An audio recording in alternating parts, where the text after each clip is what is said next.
അമ്മയുടെ കണ്ണിൽ നിന്നും ഇറ്റു വീണ ആ കണ്ണുനീർത്തുള്ളി അവളുടെ സംസാരം തന്നെ നിർത്തിച്ചു കളഞ്ഞു എന്ന് പറയാം.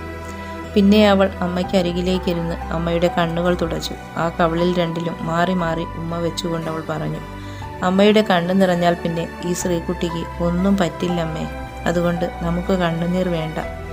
അമ്മയുടെ മോൾക്ക് ഒരു ലക്ഷ്യമുണ്ട്.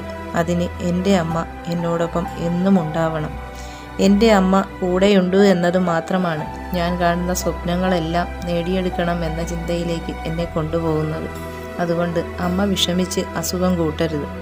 ഈ മോള് എന്തെങ്കിലുമൊക്കെ ആയി തീരണമെങ്കിൽ അമ്മ കൂടെ ഉണ്ടാവണം. എൻ്റെ സ്വപ്നങ്ങളിലെ ഏറ്റവും വലിയ ആഗ്രഹങ്ങളിലെ ഒന്ന് എൻ്റെ അമ്മയുമായി ചേർക്കേണ്ട ഒന്നാണ്. അതെനിക്ക് നേടണം അമ്മേ. അതിന് അമ്മ കൂടെ ഉണ്ടായേ പറ്റൂ. അതും പറഞ്ഞ് അവൾ അമ്മയുടെ മടിയിലേക്ക് തല ചായ്ച്ചു വെച്ചു.